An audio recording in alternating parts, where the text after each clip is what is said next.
What is going on in the Jets locker room based on your reporting? You're hearing throughout the week, Joe Namath went on local radio and a Michael Kay show, as we all know, and said Zach Wilson should be out of there. He's sick and tired of seeing him play.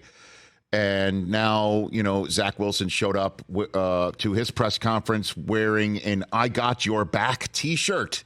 They're putting up t-shirts to say that they have his back. So what is the latest of what's going on there, best you can tell, Tom? I would start by saying this, Rich. Unless Joe Namath wants to come back and play quarterback for the Jets and get a time machine back to 50 years ago, I'm not sure that there's a lot out there in terms of what the Jets could go get. It's easy for Namath to say, I'm done with him. I want to see him move on. But then you heard Robert Saleh saying, yeah, well, he's entitled to that opinion. It's a very kind way of saying, what do you want us to do? You could look around and you could say, okay, we can go trade for a Case Keenum. We could sign a Joe Flacco or a Carson Wentz. Are any of these things, the ceiling certainly isn't as high as it is on Zach Wilson. The floor might not even be as high. If you go back and you watch the tape of Wentz last year or Matt Ryan last year or Flacco when he's played recently here, the Jets are certainly exploring everything, and they've talked about a lot of different things. At this point, there's really not an easy way to get an upgrade. Now, there's a lot of talk about Kirk Cousins and what potentially could happen. I can tell you the Vikings are not there right now. Yes, they're 0-3, but their focus is go beat Carolina, get that first win, and try to get this thing rolling with a remodeled and pretty young roster that's got some superstar power with guys like Justin Jefferson on it. They're not punting on the season at this point. Maybe by late October, we're having a different conversation, but they're not there now. And even if we were, the Jets are in a spot where they give up a lot of draft capital for Aaron Rodgers, and they are paying Aaron Rodgers a lot of money this year and next year at a time that, based on Rodgers' own statements and everything the Jets have said, they're anticipating that he's going to be back.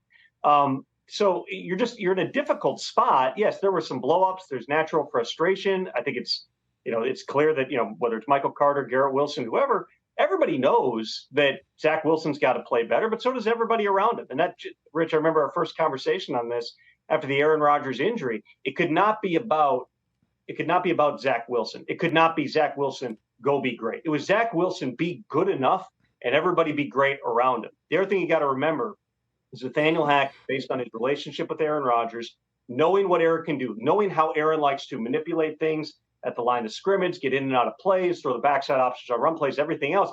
They built an offense in which Rodgers had the keys to everything.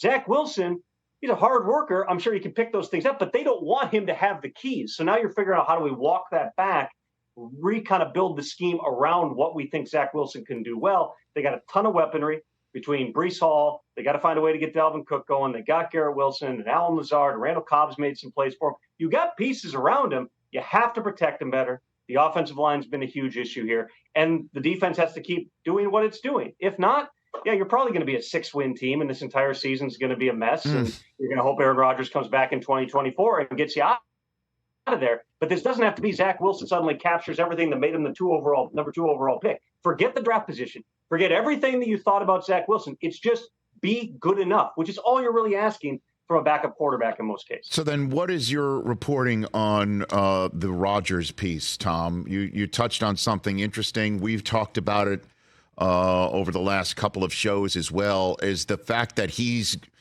still in the fold for next year, and that's the plan for next year. And the offensive coordinator, who definitely needs to be more creative for a guy that you might not think can handle the creative aspect of things, but that is Nathaniel Hackett's number one job right now, is to figure out how to get Zach Wilson playing better and to be more creative in that process, so the team that knows they're trying to run the ball can either have it run down their throat or have it thrown over the run defense. That's my long-winded way of setting it all up to say Hackett's Rodgers' guy. So how much is Rodgers looming over the thought process of what the Jets need to do win right now, knowing that you still have to cater to his wishes in a way? Your thoughts on that? Well, right now you're in survival mode, Rich. If you're the Jets, you're just trying to figure out a way that, hey, we just got to pack this thing together and do the best that we can. Yeah, big picture, it is different because you got guaranteed money committed to Aaron Rodgers. You made that trade. You gave up a second-round pick and more for him. you're not going to want to say, actually, Aaron, we don't really want you back. We're going to try to trade you. No, you saw Woody Johnson say it the day after the injury, talking about the story, tweeted something along the lines of the story is not over. They want him back. But in the short term, they want to find a way here to win games. And this is not to make excuses, Rich, for Hackett or for Zach Wilson or anything else. You'd be hard pressed to find a lot of offenses that can operate with the offensive line in the state that the Jets offensive line is right now. And it's not just the manpower, it's also the number of changes. I mean, they went into that game last weekend thinking up until like Friday or Saturday, Dwayne Brown's going to play. Dwayne Brown ends up on IR. That's your left tackle. So you're constantly moving these pieces around. You're shuffling different things. It's causing a lot of consternation. And they went up against two of the best defenses in Zach Wilson's first two starts. Let's see what happens. Again, I come across, I think, sometimes the Zach Wilson apologist. I think that people narrowly focus on, just plug in any quarterback and it's going to get better. Maybe it won't. Zach Wilson was the number 2 overall pick for a reason. He's got the physical tools. He's got the work ethic. Obviously, there's a lot that he's got to learn about just being a quarterback in the NFL. But you're thinking we can wring more out of him than we can possibly get out of a Joe Flacco coming back. Maybe Joe Flacco gets you to 7 wins. But Zach Wilson, if he plays to his potential with everyone playing to their potential around him, you still got a shot, and that's the needle that they're trying to thread. Catch the Rich Eisen Show every single day on the Roku channel, 12 to 3 Eastern, for free.